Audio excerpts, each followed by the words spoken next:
A wonderful morning to each and every one of us. Lord, thank you very much for this very wonderful day. 6:16 na po ng umaga, pero medyo makulimlim pa, medyo madilim pa rin po, no? Kaya dito tayo sa labas nag-vlog. At gusto ko lang pong sabihin po sa inyo na every day is in the hands of the Lord Jesus Christ. No need to fear. Kasi kung tutuusin po talaga, kung wala ka sa Panginoon, lahat po ng rason na matakot, nasa sayo na talaga. If you don't have Jesus, lahat ng reason para matakot ay nasa sayo na.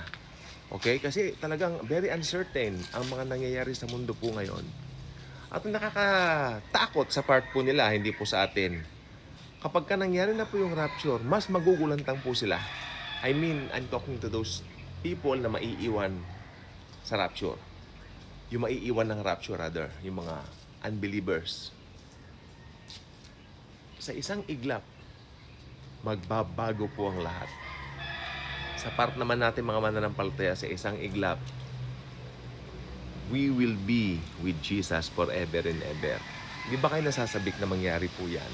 Kaya ang bagay po ng end times ay isang bagay na hindi po katatakutan, kundi para sa ating mga mananampalataya, this is a big comfort.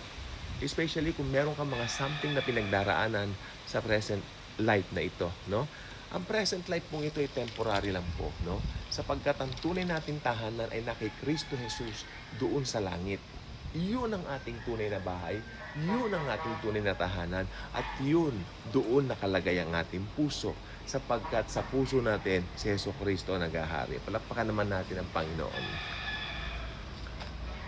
Kung ililibot mo ang paningin po ninyo ngayon, especially po kahapon, no, ang dami kong binubulay-bulay. Pag ako po ay nagpupunta sa isang lugar na dati namin pinupuntahan previously, sabihin na lang po natin para meron tayong timeline, sabihin na lang po natin nung pre-pandemic days. Nung pre-pandemic days, it's the same place na pinupuntahan namin, and yet why now, pag pumupunta po kami doon, maski namamasyal lang o banding or something, parang feeling ko, ibang-iba na.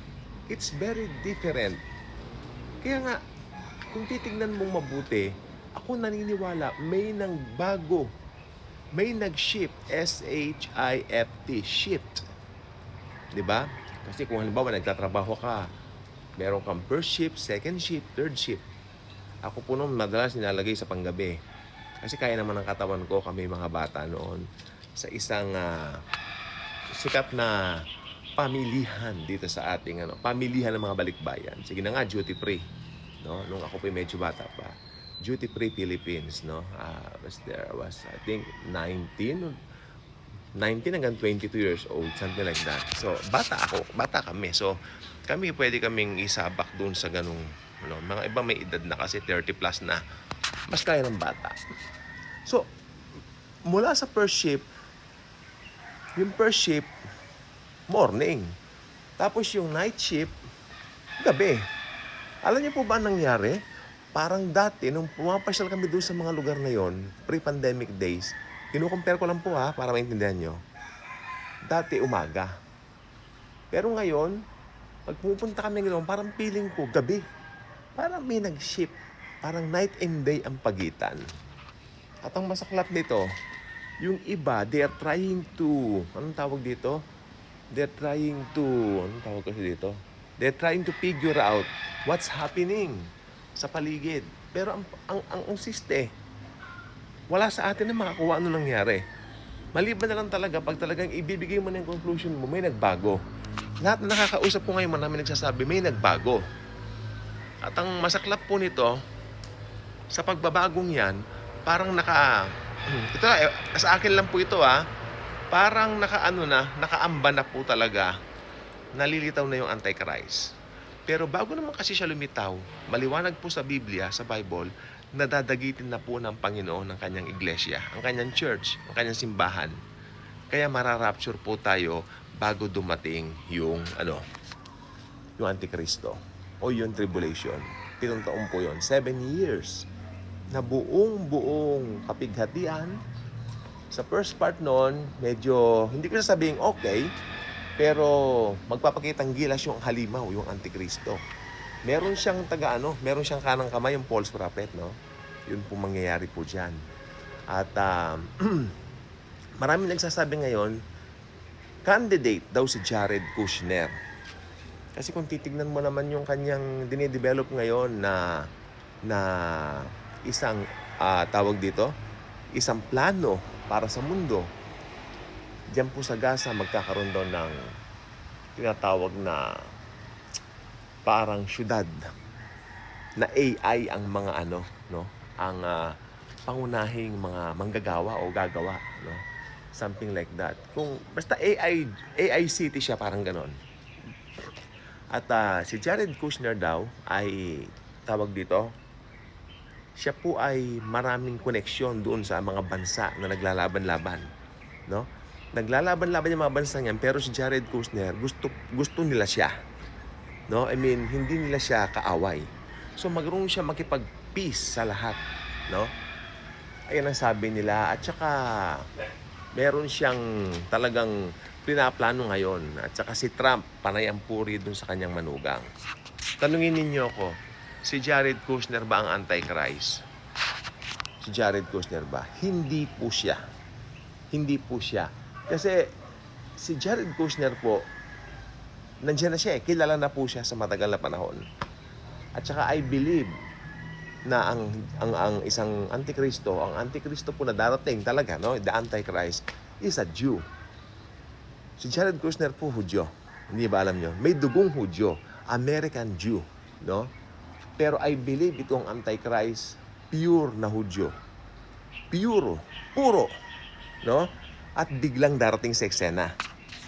Bakit ko po nasabi yan? Sapagkat bago siya dumating sa eksena, may mangyayari. Ito yung event na kung tawagin ay the rapture of the church.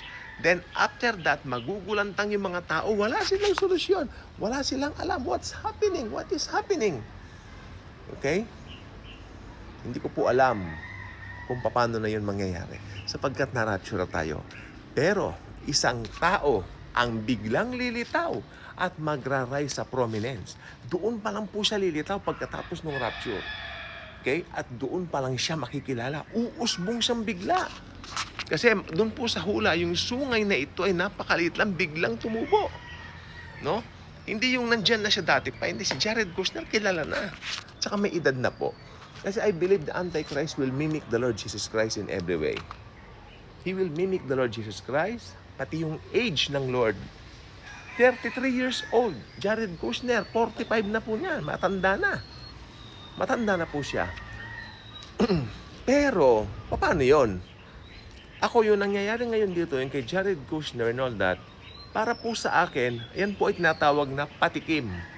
At least may idea na tayo, ano ang mangyayari pagdating ng araw ng tribulation. Hindi po yan biro. Hindi po yan biro. Kaya nung sinasabi nila dati ng pandemic, oy, hala ka, nagpatatak daw ako, Moderna kasi yung sa akin eh. Alam, may tatak ka na ng Antikristo. Sabi ko naman, kung hindi ko pinapatulan, napikon ako. Nasaan yung Antikristo? Sabi ka ng sabi, may tatak ng Antikristo. Nasaan yung Antikristo? Sino ang Antikristo? Hindi makasagot. Oo. Kasi kung magsasabi ka na may tatak ka ng halimaw, nasaan yung halimaw nga? Wala namang ano sa atin na nakikita mali noon kasi may pandemya, nagbigay ng solusyon ng Panginoon sa pamamagitan ng mga vaccines. Ganun lang po yun. Ngayon, kaya kung medyo mali ang iyong pananaw, lahat na lang ng Jared Kushner, siya ng Antikristo, o si ganito siya ng Antikristo, lahat na lang ng yan. Tandaan mo, hindi mo tatantanan. Sabihin mo, lahat sila ng Antikristo. Noong pang 18th century, 17th century, may mga lumalabas ng ganyan. No? Rest assured, itong sasabihin ko, kahit na anong mangyari sa mundo, nasa kamay na po lahat yan ng Panginoong Jesucristo. Si Jesus lang po ang may control ng lahat. Kaya kung hindi ka pa ka-good vibes, no, I suggest, pakipindot na dyan sa baba, dyan. Pindutin mo na yung subscribe button dyan at maging ka-good vibes ka na. I-share mo ang mga video ng Daily Good Vibes sapagkat si Jesus Christ lang ang bida dito. Walang ibang bida at walang pwedeng maging bida maliban sa Panginoong Jesus na nag-alay ng kanyang buhay para po sa ating lahat. Again, 2026 a very wonderful year. Araw-araw, expect good things from Jesus. God bless.